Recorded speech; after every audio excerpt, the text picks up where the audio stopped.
Hello my children, Mother Mika here, and today I'll be continuing chapter 3. This is part 2 of chapter 3. If you haven't watched the first one, please do watch it so you would be able to catch up. Also, there would be a special message at the end of the video, so if you could please stay, that would be very appreciated. Anyways, let's get on with the video. Time skip. It's been 3 months since you awoke in a dark room, practically surrounded by corpses. You came to learn 3 things during your time here. All of the victims in the room were girls. It didn't matter your age or rank in society. If these men liked you, you'd be thrown to rot in a cage. And 3, there is no God. How could there be if you were treated like this? You were 13 years old and already seen so much more than most adults have. During these 3 months, more girls have came and gone than you could have count. Many were dying from sicknesses, starvation, or even some killed but themselves.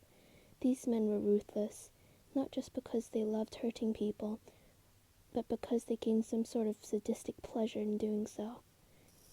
You never thought that your last name would save you, just because you're a phantom hive, and apparently a very beautiful specimen, as the other men would say. You were worth lots of money, so much that no one was willing to pay for you yet. That's why you sat there, in the same cage, hugging your knees to your chest, as you closed your eyes trying to block out the screams of pain and sadistic laughing from behind you. You subconsciously rubbed your lower back. That was the place where they found it best to mark you, to sear the ugly symbol of their sick community into your skin, to show that you belonged to them. The mark itself didn't hurt anymore, but you could still feel the pain of the red-hot poker forever burning your smooth, tender flesh. It was the only thing that has yet to hurt more than your eye.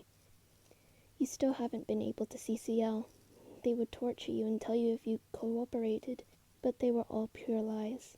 Before all of this happened, before the fire, you seemed so sweet, so pure, so innocent.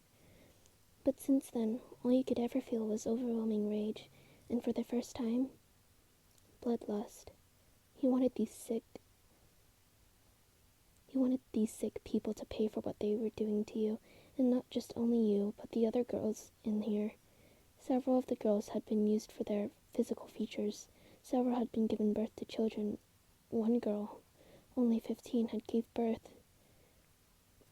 But once it was born, they took both of them away, and no one has seen them since. The memory makes your heart break and your eyes water. She was so kind and pretty. She was the one who told you to stay strong and not let them overwhelm you with the madness of loss as they dragged her away. Tears threatened to fall from your eyes as you blinked, but no. I won't let them see me cry again. I will not show them the pleasure of how I'm hurting. My pain will only fuel their pleasure, you thought as you wiped them from your eyes as you put on a blank expression. Just then, a man wearing a white and red mask comes to you. You couldn't tell who it was because they wore the same beautiful, elegantly woven mask. He walked around the room, throwing bowls with your dinner inside them. "Eat up, brats," he shouted as he throws the last one down to you. Everyone blindly crawls to the bowls by their cage and starts eating. Even though there was about 10 girls in each cage, they only give up 4 bowls per cage. As everyone eats, you turn your back to the scene and stare at the cold stone wall that was beyond your iron bars. "Hey you," the man says, walking over to you. "Eat up, you little pig. I'm not taking out another dead body today," he shouts as everyone else flinches at his harsh tone. You ignored him. Although his words only fueled your rage and anger, you keep a cool facade. "You little..." The man starts as he pulls the key out of his pocket and unlocks the cage. Instead of taking advantage of the man's destruction and running out of the cage, the others shrink back into the far corner of the cage, away from him. "You dare ignore me, you good-for-nothing little brat," he says, shouting at you, picking you up by your collar, leaving your feet to dangle a few inches off the ground. You stare at him, blankly, knowing how it will affect him. He growls and carries you out of the cage. He then throws you onto the table, hard enough to knock out the wind out of you. You lay there, gasping for air as he straps you onto the table and grabs a knife. Your wounds from the first time you ever were stabbed had been healed. Somehow, didn't kill you, but you didn't want to do this again. By the time I'm done with you, the man says, lifting his arm, you're gonna wish you'd made a deal with the devil instead of disobeying me, he snarls. I'd rather make a deal with the devil. It has to be better than anything in this hellhole. You say, your voice devoid of any emotion. That's it. I don't care how much you're worth. You're dead. He raises his arms above your head, and you close your eyes, preparing yourself for the sharp pain of the blade. But before it can touch you, the man lets out a horrifying scream of agony. Then out of nowhere, a spine-chilling breeze sweeps through the room, slamming the large oak entrance doors close, blowing out the candles in the process. Screams are heard as the others shrink even farther into the cage. Out of the darkness, a purplish light appears, and the room begins to light up. The cages have vanished. The room has turned grey and black. White feathers fall from the non-existing ceiling. Are you sure that is your wish? A masculine voice asks. The voice itself seems to make the room shake, yet you still have The voice itself seems to make the room shake, yet it still has an almost calming effect on you. Who are you? I'm tired of these games. Just tell me who you are. And what are you doing here? You say, suddenly gaining enough strength to speak, in a voice almost strong as his out of the darkness.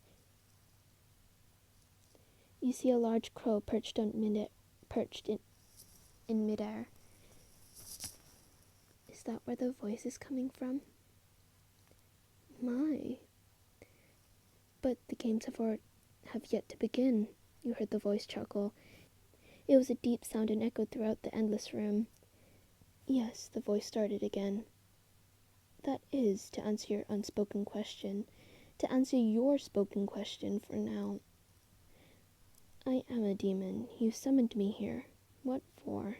He asked, the crow blinking once. I want to leave this place. I can't stand it anymore. I wish to find my brother and leave. I want to make these sadists pay. I'm willing to give you whatever it takes. You answer. Are you sure you're ready to make such a large sacrifice? The crow speaks, although his mouth remains unmoving. Are you mocking me? I already told you what I want, and I would make any sacrifice. Annoyance was clearly present in your tone, and your eagerness made the entity chuckle, this time producing a sound that vibrates throughout your chest. If you choose this path, you can never go to heaven nor hell. The gates of paradise will forever be closed to you, he says, now looking you dead in the eye. All right, I understand, you say in a steady tone, taking a deep breath. Very well. I will have to place my contract symbol on your body.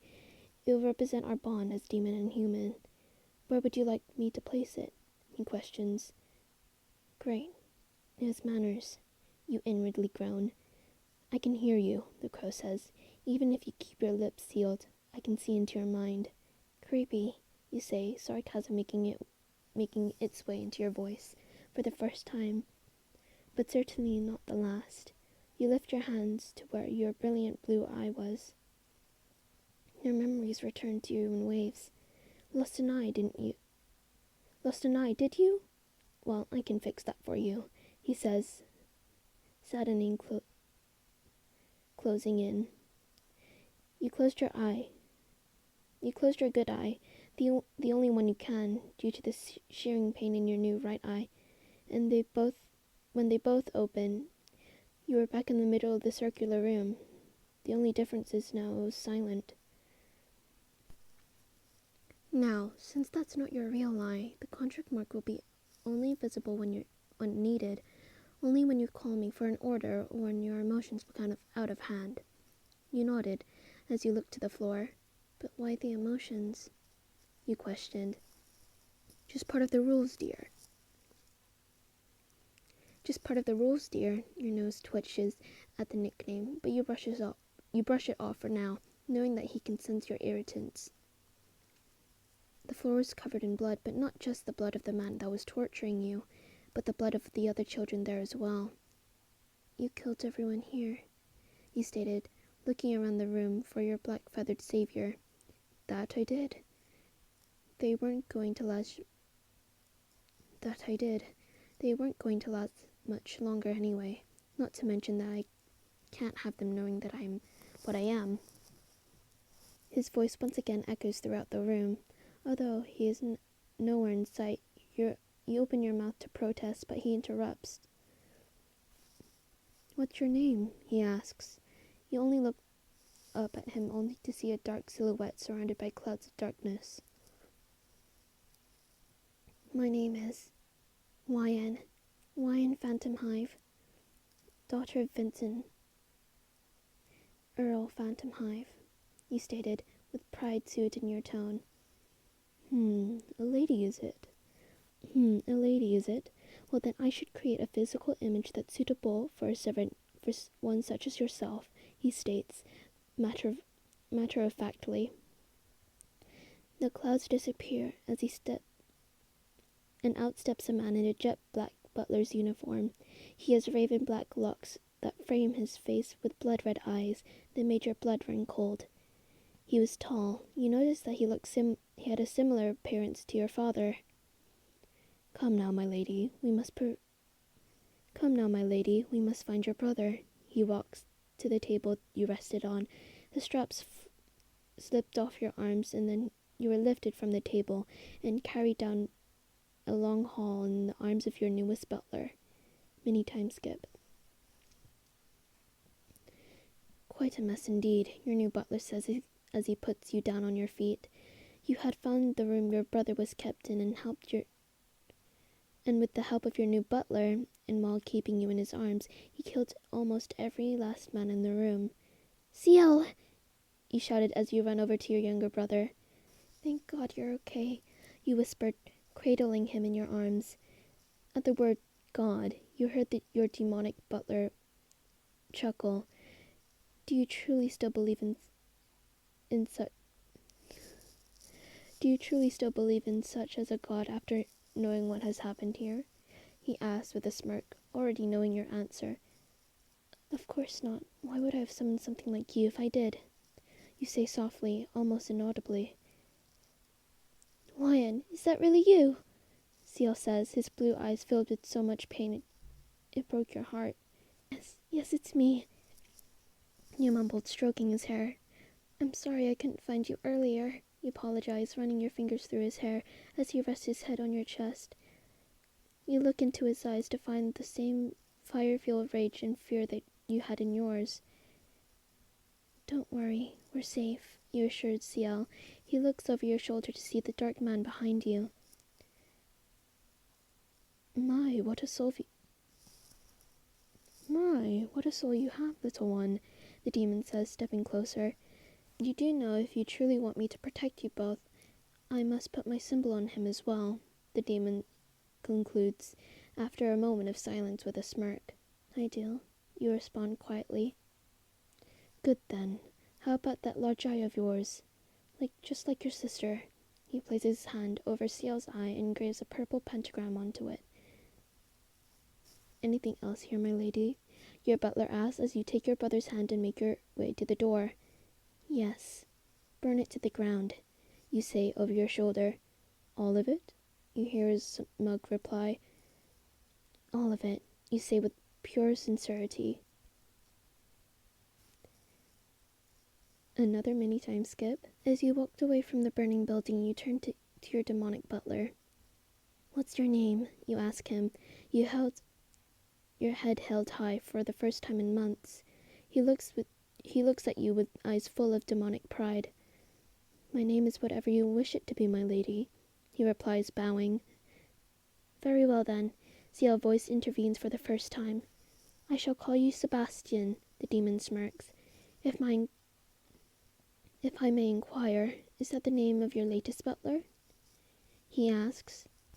No, Ciel responds. A small smile makes its way onto my lips at the memory of my sweet old Sebastian. It was the name of our dog, you finish. The butler's face falls from his smirk into a grimace. A dog, he thinks to himself in disgust. Well, hopefully this contract won't be in place for much longer. Very well then, young masters. The demon, newly dubbed as Sebastian, lowers himself on his knees, regaining his smirk. Sebastian it is. I'd rather make the deal with the devil than to be in this hellhole. Wyan Phantom Hive. Okay, this is the end of chapter 3. I hope you enjoy. Also, I have made a Discord server, so if you would like to join that server and talk to me, the link to the server is in the description.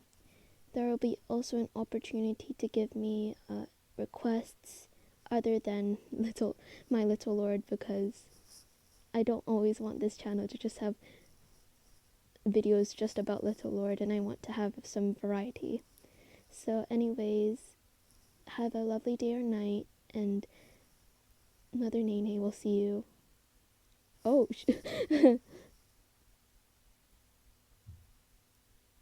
Mother Mika will see you in the next video. Bye. I shall call you Sebastian.